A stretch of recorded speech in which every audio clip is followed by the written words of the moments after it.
สบายดีเนาะพี่น้องเฮาอยู่กับเจ้าสร้างสายเนาะคลิปนี้ก็มาลองรถไถเฮาเนาะมาลองขับเคลื่อนแล้วก็ลองยู่ดินแน่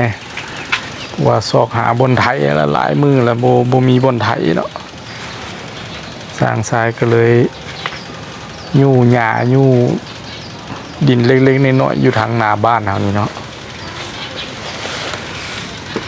สำหรับโครงสยามเนาะการขับเคลื่อนก็ถือว่าบ่ต่างหยังเนาะจากกับโครง2เกียร์ที่เฮาดัดแปลงกันเรื่อยๆเนาะเพราะว่าสร้างสายลองแลนเบิ่งเนาะแลนเบิ่งใส่เกียร์1ก็ถือว่าก็ซ่าเนาะซ่าเกียร์2ก็ไวคือตึงขึ้นมาหน่อยนึงแล้วเกียร์3นี่ก็ซ้ำกับเกียร์2ของรถ2เลขเฮาเนาะแต่ว่าอันนี้ก็ทางซ้ายก็ยังบ่ฮู้เนาะว่าคันเอาใส่โมเล่ใหญ่ขึ้นมันสิแล่นไวกว่านั้นบ่สำหรับเกียร์3เนาะเพราะว่าโมเล่ที่มานำรถคือสิแม่นเป็นโมเล่5นิ้วแต่ว่าสร้างสายใส่ไปในรถกับโมเล่บ่ใหญ่เนาะก็เลยรถอ้าวซ่าแน่เพื่อให้มันเหมาะสมกับจักรเนาะใส่ใหญ่หลายจักรก็สิบ่แฮงเนาะก็เลยว่าใส่โมเลน้อยให้มันเหมาะสมกับจักรมื้อนี้ก็มาได้มาลองเบิ่งจากการยู่และการลองไถดินที่ว่าเป็นดินหนทางแหละไปก็บ่เป๊ะบ่หยังเนาะแต่ว่าเฮาบ่ได้ไถหลายบ่ได้ไถในดินที่ว่ามันเป็นดินไหนาเป็นดินที่ว่าเป็นดินไทยเฮาไถเลยมันบ่มีเนาะ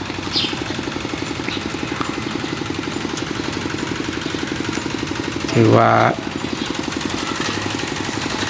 การลองเล็กๆน้อยๆก็ฮู้คือกันเนาะว่ามันสิเป็นอาการเป็นจังได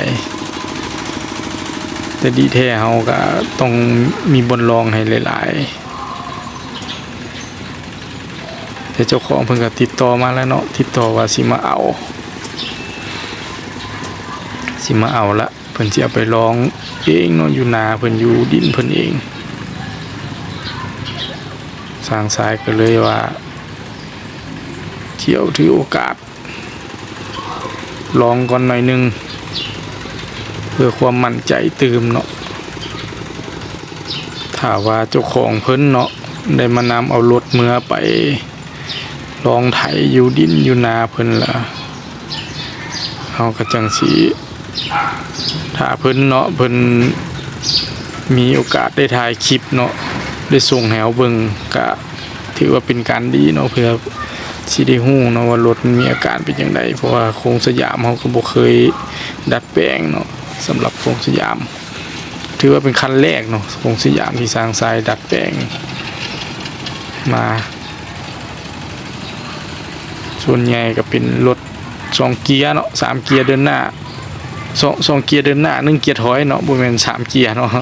3เกียร์ก็สิเป็นโครงสยามแต่ว่าในการเข้าเกียร์ก็ถือว่าง่ายเนาะถือว่าเข้าเกียร์แบบอยู่วางขาเฮาเนาะก็ตบไปตบมาละเข้าเกียร์ก็ถือว่าง่ายกว่านั้น